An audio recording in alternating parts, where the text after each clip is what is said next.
तेजस्वी यादव ने कहा है कि वक्फ बिल जो अभी एक्ट हो चुके हैं फाड़ के फेंक देंगे अगर वो सत्ता में आया।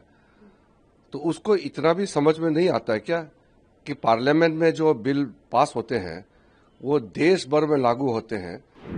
अपने आप को मुख्यमंत्री पद का दावेदारी देते हुए इतना भी उसको ज्ञान नहीं है कि मुख्यमंत्री स्टेट गवर्नमेंट का क्या अथॉरिटी होता है और हमारे संविधान में क्या लिखा है उनको नहीं मालूम।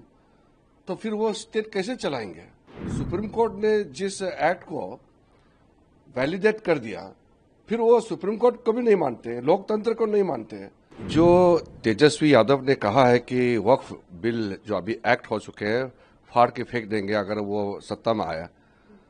तो उसको इतना भी समझ में नहीं आता है क्या कि पार्लियामेंट में जो बिल पास होते हैं वो देश भर में लागू होते हैं और राज्य सरकार वो बिल को या वो एक्ट को फाड़ नहीं सकते हैं।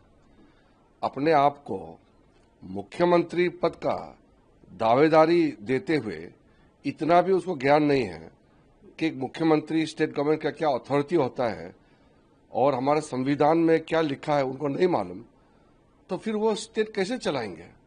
वो तो अफसोस की बात है। तो ये आरजेडी वाला कांग्रेस वाला बताए कि वो संविधान को मानते कि नहीं मानते, पार्लियामेंट को मानते कि नहीं मानते। सुप्रीम कोर्ट ने जिस एक्ट को वैलिडेट कर दिया फिर वो सुप्रीम कोर्ट को भी नहीं मानते, लोकतंत्र को नहीं मानते। तो ये जो परिवारवाद में जो विश्वास रखते हैं कि ये एक ही परिवार ही वो लोग सोचते हैं कि देश से भी ऊपर है, संविधान से भी ऊपर है, पार्लियामेंट से भी ऊपर मानते हैं, ऐसा तो देश नहीं चल सकता है। तो बात जो भी करता है सोच समझ के करना चाहिए कि ये वक्फ एक्ट को फाड़ के फेंक देंगे, 10 दिन में कचरा में फेंक देंगे, ये क्या होता है? सोच समझ करके बोलना चाहिए, मजाक नहीं उड़ाना चाहिए देश को, संविधान को। वो देश देख रहा है और बिहार का जनता भी देख रहा है, ऐसे नहीं बोल सकते हैं। ये तो बहुत आपत्तिजनक बात किया है तेजस्वी और उनके लोगों ने। राहुल गांधी को भी जवाब देना चाहिए। सर, एसआईआर को लेकर अब 12 स्टेट्स में होगा, साथ में इसको लेकर लगातार ऑपोजिशन सवाल उठाता रहा है पूरे पार्लियामेंट में भी।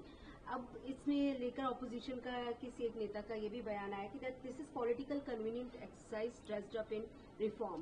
क्या कहेंगे? जो इलेक्शन कमीशन का अथॉरिटी है और एसआईआर का जो मुद्दा है वो तो सुप्रीम कोर्ट में चल रहा है। और एसआईआर आजादी के बाद वो लगातार शुद्धिकरण के लिए, वोटर लिस्ट को साफ करने के लिए, वोटर लिस्ट में जो मर गए हैं, चले गए हैं, उनका नाम काटना है। और जो अवैध है, विदेशी है, जो घुसपैठ है, उसका नाम हमारा सूची में नहीं हो सकता है। तो ये इतना अच्छा काम करे, इसमें तो सराहना करना चाहिए इलेक्शन कमीशन को कि वोटर लिस्ट सही होगा तो इलेक्शन भी सही होगा।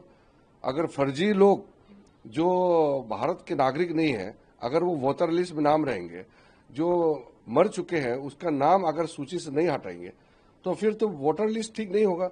तो शुद्धिकरण होना चाहिए ना वोटर लिस्ट का। इसलिए उनको समझ में आना चाहिए कि इलेक्शन कमीशन इतना अच्छा काम कर रहा है तो सब उसको सराहना करना चाहिए, ना कि इलेक्शन कमीशन को चैलेंज करना।